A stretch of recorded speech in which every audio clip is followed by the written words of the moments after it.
Mount Redtooth, its top littered with man-made eyes that stare into the endless depths of space.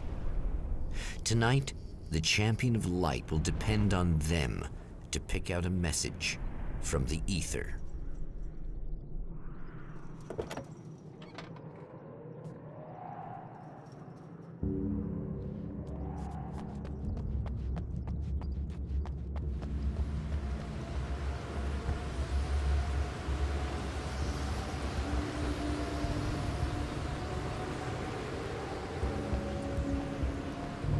As history repeats itself, the man remembers the patterns.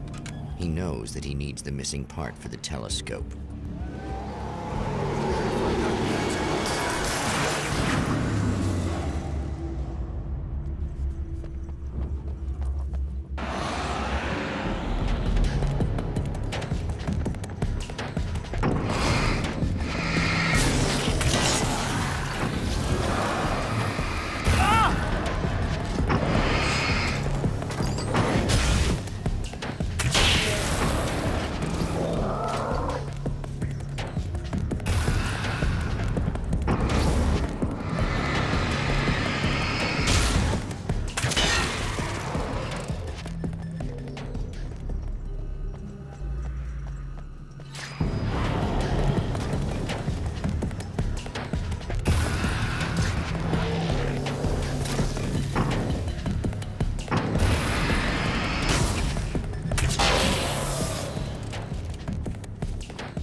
When Dr. Rachel Meadows got the call from Michael, telling her to hurry to the observatory, she didn't waste any time. It had been a nice party. She'd had a good time, but her social life would always play second fiddle to the mysteries of space. Michael never showed up, of course. He pulled over at the wrong rest stop. She never even thought about him at the time. The phenomenon in the sky above her was too fascinating.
The atmosphere in the projection booth at the drive-in was charged, almost unreal.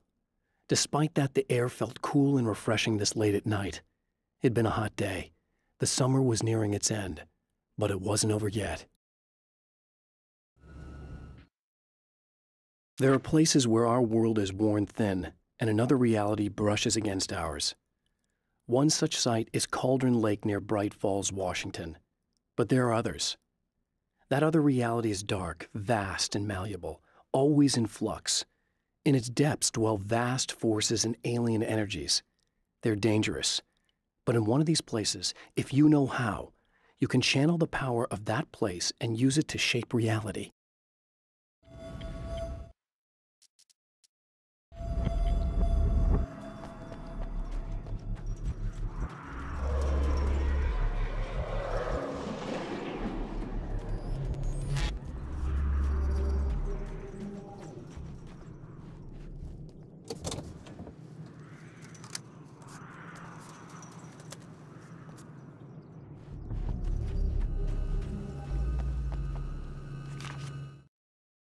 The darkness rose from the depths of Cauldron Lake and took Alice. It needed words. It needed me to write its way into our world. She was leverage, a hostage.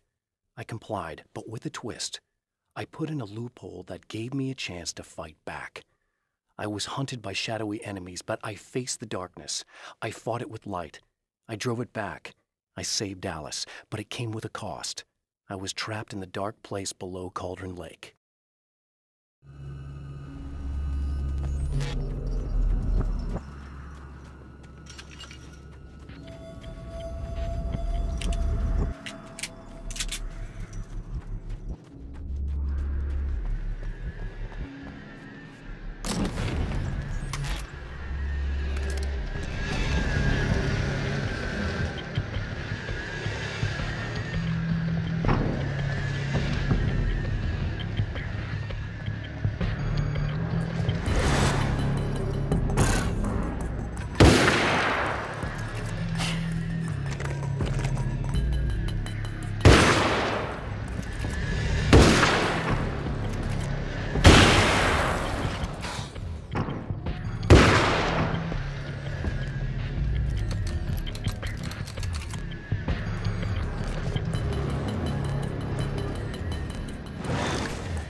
I've seen the enemy, and it's me. I've faced dark horrors before, things that live in the unimaginable pressures of the world beyond our own.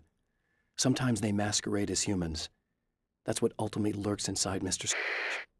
He's every mean-spirited tabloid story about me, an evil caricature, a creature formed in that vague territory of misconceptions, half-truths, and the dark imagination of people who heard a story about me. An urban legend made flesh, a serial killer, my dark half, brought to life by the power of Cauldron Lake.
Stories come naturally to us.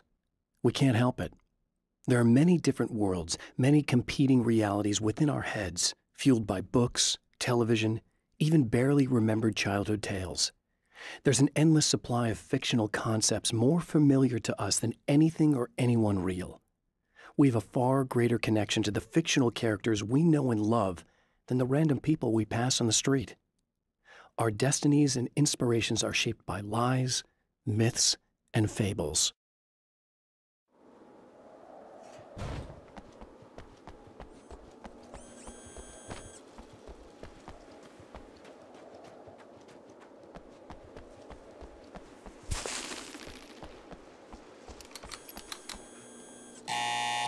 It's you! How dare you! No, wait. It isn't you, is it? I suppose you'd better come in. I'll unlock the door. Thanks.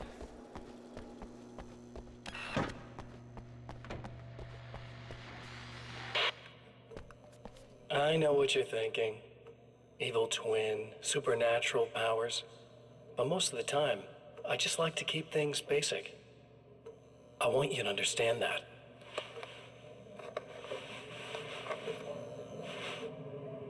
Like this. Need to get your hands dirty? No batteries, no moving parts, just physics. That's technology you can depend on. It's a classic.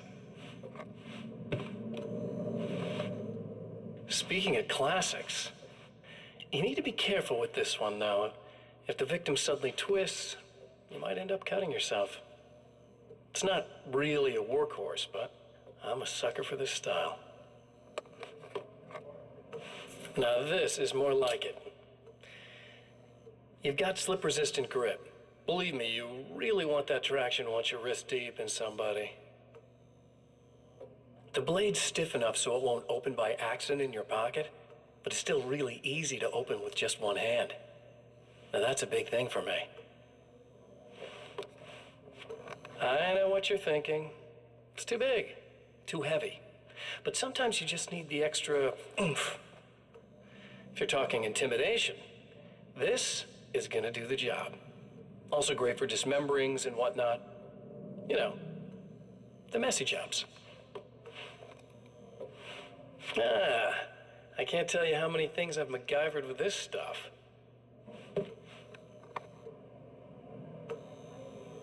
Okay, now, guns. Not a big fan. I mean, how are you supposed to really connect with somebody with a bullet? I want you to understand that. I take pride in what I do. We can't both be worthless hacks, can we?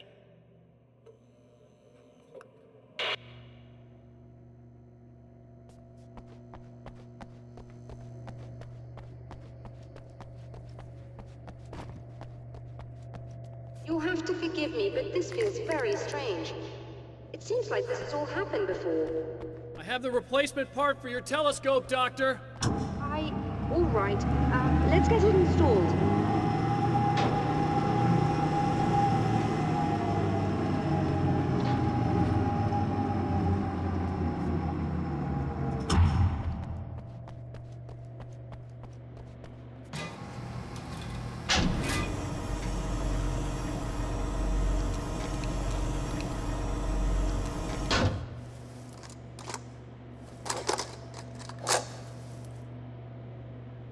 I think we can give this a go, although I have this strange feeling that something will go wrong. Don't start it up yet. There's a problem with the coolant system. Yes, that's right. I remember. All right, let me think. If they're sabotaging it, they'll be at the primary coolant pipe outside. If you can secure it, we should be ready to pick up the signal. That is why you're here, isn't it? Yes, it is. I'll take care of it. Before you go, if you have the time, I'd appreciate if you came up here and explained a few things. All of this is very strange to me.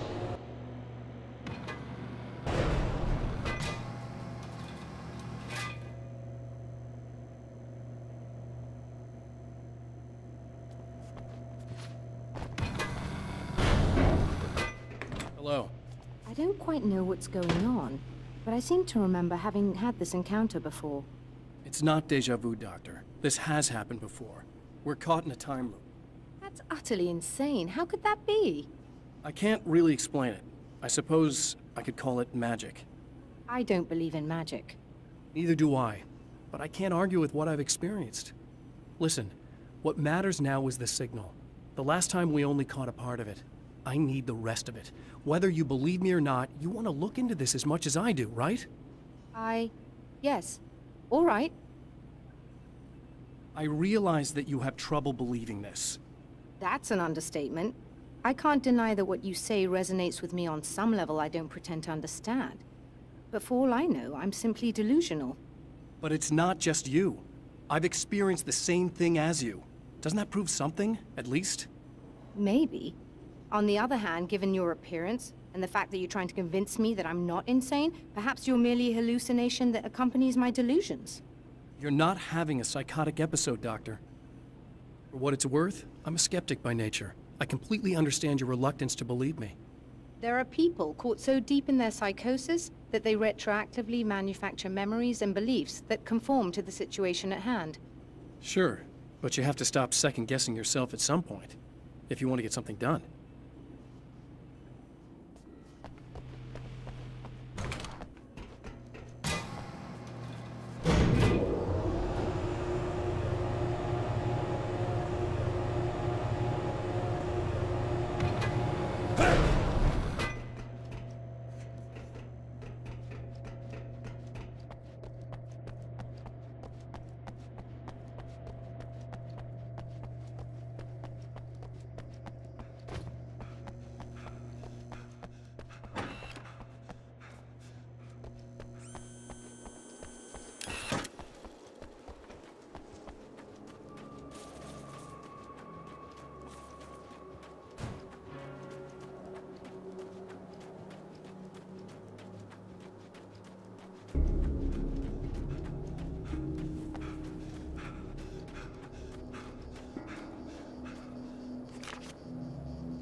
The Taken may well be the tool the darkness favors over any other. At some point, they used to be human, but whatever humanity they once had is long gone. Now they're just shells covered and filled by darkness. The Taken Mr. throws at me are more grotesque and varied than the ones I first encountered in Bright Falls. But I know how to deal with them. I'd be lying if I said they don't fright me. But I've survived worse. I can't let them stop me.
These beings hate the light, am I correct? You should be able to turn on the light and secure the area that way.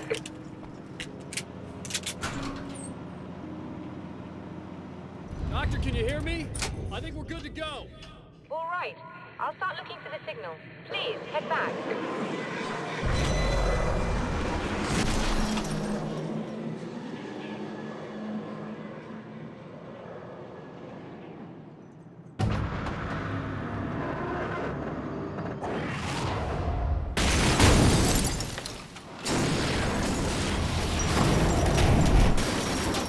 I guess they didn't like that.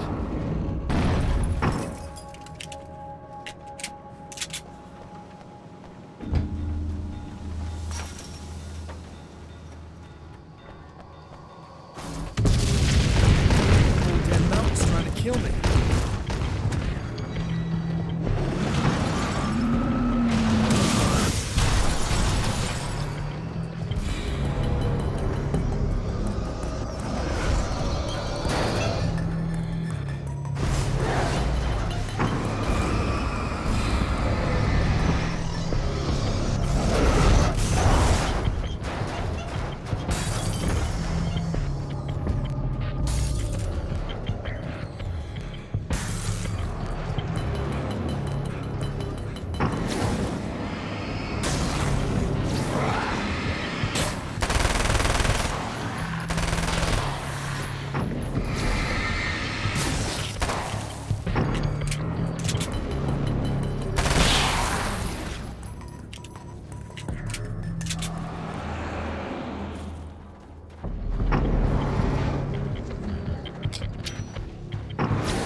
find the signal?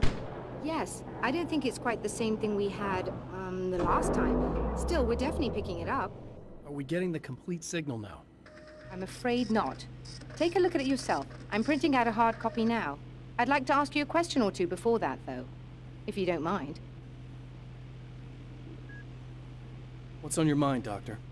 Most people would find these events extremely disturbing, provided that they survive these creatures, that is. You seem to be quite adept at dealing with the situation. Why is that?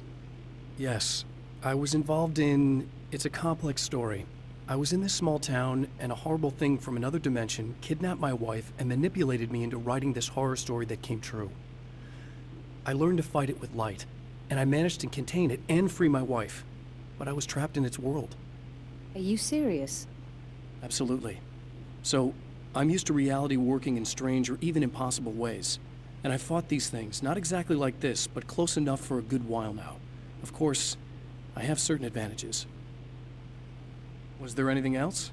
What did you mean when you said you have advantages? At the risk of sounding like a lunatic, reality is much more fluid than people think. It can be influenced. I didn't take you for a mystic. I'm not. I'm a writer. And under certain conditions, I can, for lack of a better word, rewrite reality. Change things. That's absurd. But it works. Assuming I believe this, why don't you simply, I don't know, write yourself some superpowers? It's not quite that simple. You need to follow certain laws of drama, I suppose. You need to think about consistency and symbolism. Often what you write isn't anywhere near as important as what you imply. There are things out there that will take advantage of your mistakes. You really believe in this?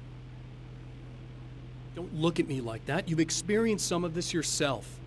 I will gladly admit that something exceedingly strange is going on. But this idea that you're somehow altering reality with your writing is ridiculous.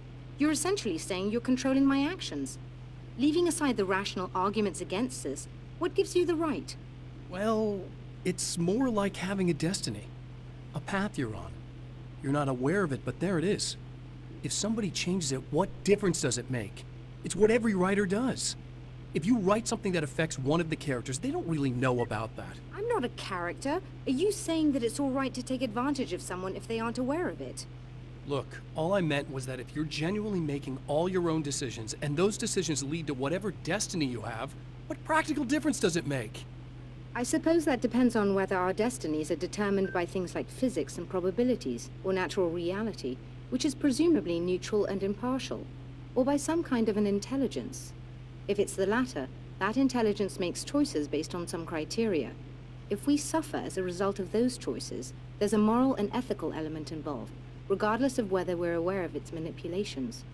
Wouldn't you agree? You're taking this very well. I thought you'd be hangry. I suppose I would be if I thought you could actually do this.